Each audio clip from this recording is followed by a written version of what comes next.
અરે અરે ધીરે ધીરે ધીરે. તમે છે ને વગર કામનું ટેન્શન લો છો. ચિંતા મૂકો હવે. અરે હોતું હશે કે ભાઈ ઘરમાં નવો મહેમાન આવે છે તો એની અલગથી કાળજી રાખવી પડે કે નહીં? હા, રાખો રાખો. હાલો હાલો.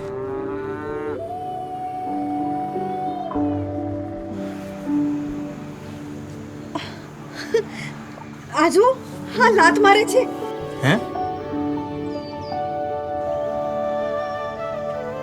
હા, એકદમ તારા પર ગયું છે બાળક, નહીં? હા, આપણી લક્ષ્મીને જરા અલગથી નાખજે હો, એ પણ તો માં બનવાની છે.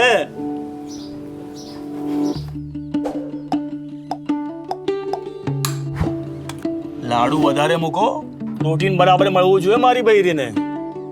આવો ભેદભાવ કરાતો હોય શું ભાઈ? કેવો ભેદભાવ?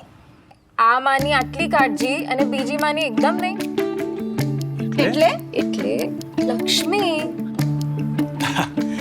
અરે બીજી ગાયોને જેવો ચારો આપું છું ને એવો જ હું તેને પણ આપું છું. ફક્ત સારો ખોરાક દેવાથી કાંઈ નથી થતું.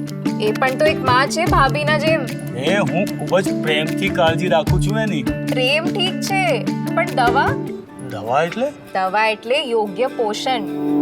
ફક્ત પ્રેમથી કાળજી કરવાથી કાંઈ નથી થતું. એમને પણ તો આ નાજુક સમયમાં મહિલાઓની જેમ યોગ્ય પોષણ જોતું હોય. એટલે શું પણ ભાભી, જ્યારે ગાય ગર્ભવતી હોય છે ત્યારે એના શરીરમાં પણ ઘણા બધા બદલાવ આવતા હોય છે.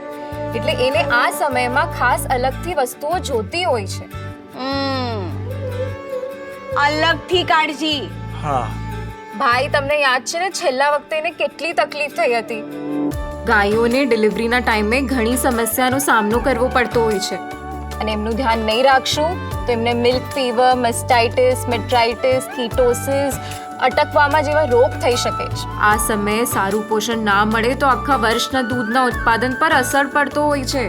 આ ટ્રાન્ઝિશન પીરિયડ ડેરી બિઝનેસની નીંવ છે. એટલે દરેક ગાયને કારગિલનું ટ્રાન્ઝિશન મિક્સ આપવું બહુ જ જરૂરી છે.